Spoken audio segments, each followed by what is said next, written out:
Bismillahirrahmanirrahim. Assalamualaikum warahmatullahi wabarakatuh. Sebelumnya, perkenalkan saya Kurnia Mutiara Agustin, Prodi AHS dengan NIM 21.41.024881. Baik, kali ini kita akan membahas materi ilmu alamiah dasar tentang alam pikir manusia dan perkembangannya. Nah, alam pikir manusia ini terbagi menjadi 3 bagian. Yang pertama, alam pemikiran mistis. Yang kedua, alam pemikiran ontologis. Dan yang ketiga, alam pemikiran fungsionalisme. Nah, selanjutnya, alam pemikiran mistis. Menurut Van Persien tahun 1988, pada awal kehidupan manusia terdapat alam pemikiran mistis yang dominan dijumpai pada masyarakat kuno. Namun demikian tidak berarti pada masyarakat modern alam pemikiran ini tidak ada. Sekalipun masyarakat modern menerjemahkannya dalam bentuk yang baru atau bentuk lain. Sebagai misal, ketika manusia kehilangan akal sehat untuk menghadapi masalahnya, atau kemampuan pikirnya terbatas untuk mencari makna persoalan hidup yang sebenarnya, maka ia akan lari ke hal-hal yang bersifat mistis ataupun agamis. Pada alam pemikiran mistis, hubungan antara manusia dan alam, baik alam metafisik, fisik, dan sosial, merupakan satu kesatuan yang erat atau saling berhubungan. Nah, di alam pemikiran mistis ini, kekuasaan alam raya sebagaimana yang diceritakan dalam mitos-mitos suku bangsa primitif dirasa menekan dan menguasai sepak terjang manusia. Dalam dunia mistis, manusia belum merupakan seorang individu atau subjek yang bulat. Mereka dilanda oleh gambaran-gambaran dan perasaan-perasaan ajaib. Seolah-olah mereka diresapi oleh roh-roh dan daya-daya dari luar. Mereka terpesona oleh dunia ajaib ini yang menimbulkan teka-teki tentang kesuburan, kehidupan, kematian, pertalian kesukuan, persaudaraan, kebahagiaan, dan malapetaka. Peristiwa alam dan norma sosial yang terbentuk membuat mereka mengalami ketegangan, bahkan sampai ketakutan oleh peristiwa-peristiwa di sekelilingnya serta tidak mungkin dapat meninggalkan jarak dengan kepala dingin. Artinya, maka ia akan lari ke hal-hal yang bersifat mistis ataupun agamis. Pada alam pemikiran mistis, hubungan antara manusia dan alam, baik alam metafisik, fisik, dan sosial merupakan satu kesatuan yang erat atau saling bergantungan. Tahukah kalian, sekalipun tampak tidak masuk akal dari sudut pandangan orang modern, menurut Persien 1988, mitos-mitos ini memiliki fungsi. Yang pertama, mitos menyadarkan manusia bahwa sebenarnya ada kekuatan-kekuatan ajaib di dunia ini. Yang kedua, mitos membantu manusia agar dia dapat menghayati daya-daya itu sebagai suatu kekuatan yang mempengaruhi dan menguasai alam serta kehidupan suku-sukunya. Yang ketiga, mitos memberikan jaminan bagi kehidupan masyarakat pada saat itu. Nah, dan yang keempat, mitos memberi pengetahuan tentang dunia. Nah, adapun alam pemikiran yang selanjutnya yaitu alam pemikiran ontologis. Nah, dalam pemikiran ontologis ini, sikap manusia tidak lagi hidup dalam kepungan kekuatan dan kekuasaan metafisik maupun alam adikodrati, melainkan secara bebas ingin meneliti segala hal ikhlas yang terjadi. Manusia mulai mengambil jarak dengan pikiran dingin terhadap segala peristiwa yang mengitarinya. Mereka mulai menyusun suatu ajaran dan teori mengenai hakikat segala sesuatu menurut perinciannya lewat ilmu pengetahuan dan filsafat. Nah, menurut Persien itu sendiri, alam pemikiran ini juga memiliki fungsi. Yang pertama, membuat suatu peta atau deskripsi mengenai segala sesuatu yang dapat dimengerti. Aliran-aliran filsafat yang timbul karena usaha-usaha tersebut mengarahkan kepentingan bukan pada pengertian-pengertian spekulatif, dan juga bukan sekedar hasil pengasahan otak belaka. Mereka menginginkan dunia yang nyata dan real. Fungsi yang kedua yaitu memberikan pengetahuan yang lebih sistematis yang dapat dikontrol. Manusia menggali sebab musabab dengan menggunakan logika-logika hingga sampai pada sebab pertama.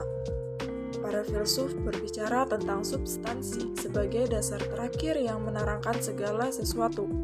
Sebab pertama, Aristoteles dan substansi atau Spinoza disamakan dengan Tuhan atau ketuhanan. Sistem filsafat ini memang tidak sederhana, tetapi merupakan titik pangkal alam pikiran ilmiah modern yang juga bertujuan memberikan kesimpulan-kesimpulan dan keterangan-keterangan yang logis. Nah, yang selanjutnya ada alam berpikir fungsionalisme.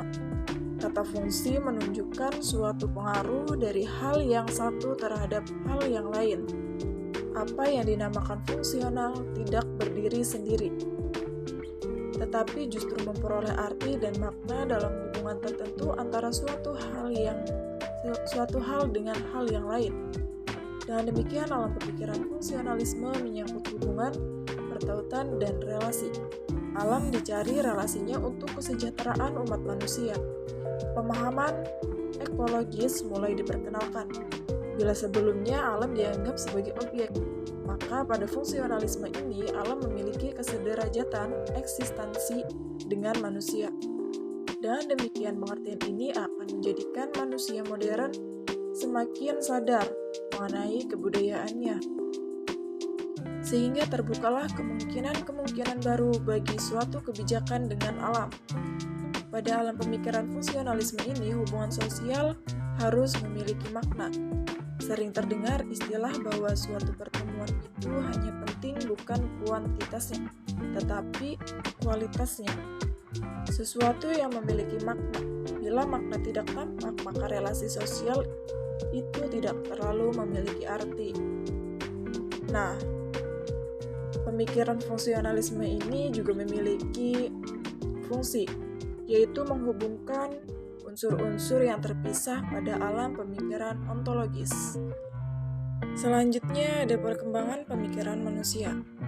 Nah, di sini ada dua faktor, yaitu faktor internal dan eksternal. Faktor internal meliputi faktor internal antara lain genetik, yaitu anak yang secara genetik pandai tetapi tumbuh di lingkungan yang tidak kondusif, maka karakter anak akan terpengaruh perkembangan jiwanya, sehingga anak tidak akan tumbuh menjadi pribadi yang luar biasa. Adapun contohnya yaitu apabila orang tua anak mengalami gangguan mental, kemungkinan sangat anak juga akan mengalami hal yang sama. Walaupun anak itu tumbuh pada lingkungan yang kondusif, anak tidak akan bisa menjadi pribadi yang baik. Faktor eksternal. Nah, dalam hal ini lingkungan keluarga dan lingkungan sekolahnya. Contohnya seperti di lingkungan keluarga adalah didikan dari orang tua atau di lingkungan keluarga sangat penting untuk perkembangan pemikiran anak tersebut. Sedangkan di lingkungan sekolah adalah cara bergaul anak tersebut dan bagaimana keadaan lingkungan sekitarnya. Adapun macam-macam perkembangan alam pikir manusia.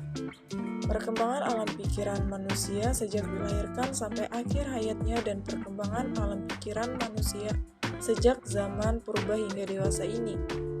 Manusia yang mempunyai rasa ingin tahu terhadap rahasia alam sehingga mencoba menjawab dan menggunakan pengamatan dan menggunakan pengalaman. Para ahli pendidikan dan psikolog membagi perkembangan sifat dan hakikat pikiran manusia secara kronologis dari masa bayi, masa kanak-kanak, usia sekolah, remaja, dan dewasa. Adapun juga dampak positif dan negatif dalam kemajuan teknologi akibat perkembangan pemikiran manusia. Yaitu yang pertama dampak positif. Dapat dilihat dari pemikiran manusia yang semakin maju. Adapun dampak negatifnya yaitu penyalahgunaan media sosial untuk hal-hal negatif. Salah satunya adalah prostitusi online dan penipuan via online. Nah, yang terakhir ada mitos antara pro dan kontra. Masyarakat dahulu dapat menerima mitos karena keterbatasan pengetahuan, pengalaman, dan pemikirannya. Sedangkan hasrat ingin tahunya terus berkembang. Itulah sebabnya mitos merupakan jawaban yang paling memuaskan pada masa itu. Karena kemampuan berpikir manusia semakin maju dan disertai pula oleh perlengkapan pengamatan. Misalnya teropong bintang. Mitos dengan berbagai legendanya makin ditinggalkan dan mereka cenderung menggunakan akal sehat atau rasionya. Baik, mungkin itu saja yang dapat saya sampaikan tentang alam pemikiran manusia dan perkembangannya. Semoga bermanfaat dan terima kasih. Wabillahi taufiq wal hidayah. Wassalamualaikum warahmatullahi wabarakatuh.